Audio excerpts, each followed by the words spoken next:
Hello friends, स्वागत है आपका मेरे यूट्यूब चैनल पे। मेरा नाम हर्षित है और आज के वीडियो में हम बात करेंगे प्लैटिनम इंडस्ट्रीज़ के आईपीओ रिव्यू के बारे में, जिसमें आप 27 से 29 फरवरी के बीच में अप्लाई कर सकते हैं।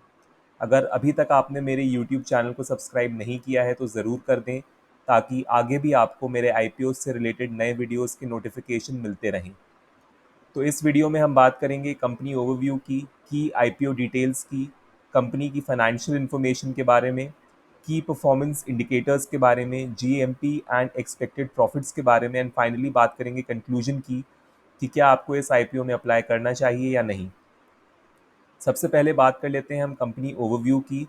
तो platinum industries limited company incorporate हुई थी इन अगस्त 2016 और ये कंपनी स्पेशलाइज करती है in producing stabilisers. Company manufacture करती है PVC stabilisers, C PVC additives and lubricants.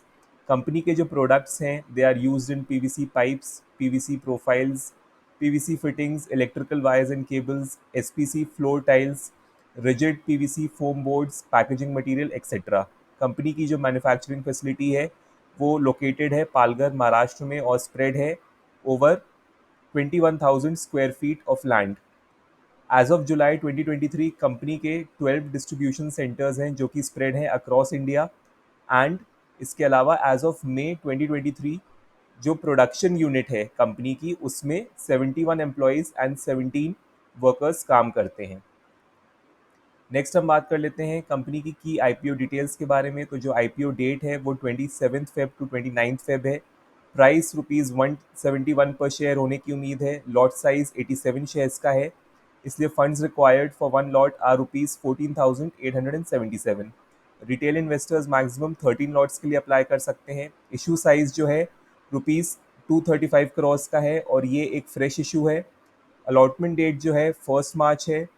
Credit of shares to demat account की बात करें तो इन केस आपको अलॉटमेंट मिलता है तो 4 मार्च को शेयर्स आपके अकाउंट में क्रेडिट कर दिए जाएंगे।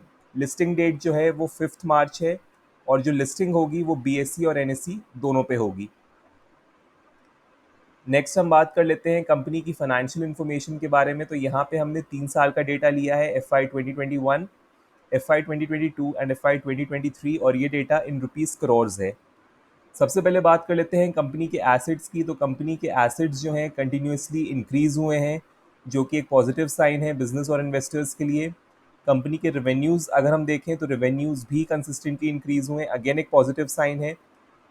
प्रॉफिट आफ्टर टैक्स अगर हम देखें, प्रॉफिट आफ्टर टैक्स भी FY 21 से FY 23 तक कंटिन्यूसली इंक्रीज हो रहे हैं, अगेन एक पॉजिटिव साइन है। नेटवर्थ और रिजर्व्स और सरप्लस की अगर हम बात करें तो वो भी कंटिन्यूसली इंक्रीज हुए हैं, जो कि दिखाते हैं एक positive trend in the financial health of the company. Next हम बात कर लेते हैं टोटल बोरोइंग्स की। तो टोटल बोरोइंग्स भी ओवरऑल हम देखें तो इंक्रीज हुई हैं, ये डेफिनेटली एक नेगेटिव साइन है, क्योंकि ये दिखाता है कि कंपनी पे जो डेट है वो इंक्रीज हुई है। इसके बाद हम बात कर लेते हैं कंपनी के की परफॉर्मेंस इंडिकेटर्स की। तो जो कंपनी का ROE या रिटर्न ऑन इक्विटी है वो 90% है, ROCE 56.8% है, डेट टू इक्विटी रेशियो 0.28 है, रिटर्न ऑन नेटवर्थ 61% है और price to book value ratio 11 का है। तो जैसा कि हमने पहले भी डिस्कस किया कि अगर ROE, ROCE और RONW 15% से ज़्यादा होते हैं तो जनरली अच्छे कंसिडर किए जाते हैं, और क्योंकि यहाँ पे ये तीनों ही वैल्यूज़ 15% से ज़्यादा हैं तो इसे हम अच्छा कंसिडर करेंगे और एक पॉजिटिव साइन है बिजनेस और इन्वेस्टर्स के लिए। डेट टू इक्विटी रेशियो अगर 1 से कम होता है तो जनरली अच्छा कंसिडर किया जाता है, और यहाँ पे जो कंपनी का डेट टू इक्विटी रेशियो है वो 0.28 का है, जो कि 1 से कम है और इसलिए इसको हम अच्छा कंसिडर करेंगे। Price to book value ratio अगर 3 से कम होता है तो अच्छा कंसिडर किया जाता है और साइन होता है एक अंडर वैल्यूड स्टॉक का। यहाँ पे जो कंपनी का price to book value ratio है ये 11 का है, जो कि काफ़ी ज़्यादा है और ये दिखाता है कि कंपनी ओवर वैल्यूड है। नेक्स्ट हम बात कर लेते हैं जीएमपी और एक्सपेक्टेड प्रॉफिट्स की। तो करेंटली जो कंपनी का ग्रे मार्केट प्रीमियम चल रहा है वो ₹91 का है और ये डेटा एज ऑफ 28 फरवरी लिया गया है। इसका मतलब है कि जो कंपनी का जीएमपी है वो 53% है, क्योंकि शेयर प्राइस ₹171 होने की उम्मीद है।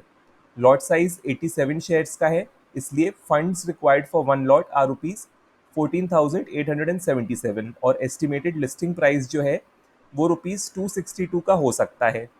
इसलिए जो expected listing gains on one lot है that will be 87 into GMP, यानी कि 87 इंटू 91, दैट इज रुपीज 7,917। और अगर आप 13 लॉट्स के लिए अप्लाई करते हैं और आपको अलॉटमेंट मिल भी जाता है, तो जो expected listing gains on 13 lots होंगे वो हैं रुपीज 1,02,921।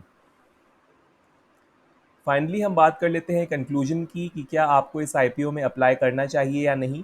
तो सजेशन यहाँ पे ये है कि जो हाई रिस्क टेकिंग इन्वेस्टर्स हैं वो अप्लाई कर सकते हैं इस आईपीओ में फॉर द लिस्टिंग गेन्स, और बेटर ये होगा कि आप आईपीओ के लास्ट डे यानी कि 29 फरवरी को अप्लाई करें after checking the subscription status and GMP। तो करेंटली यानी कि 28 फरवरी को जो सब्सक्रिप्शन स्टेटस चल रहा है वो है 13.7, यानी कि ये जो आईपीओ है ये 13.7 टाइम्स ओवर सब्सक्राइब हो चुका है एज ऑफ डे 2, जो कि एक पॉजिटिव साइन है और दिखाता है कि इस आईपीओ की काफ़ी डिमांड है अमंग द इन्वेस्टर्स।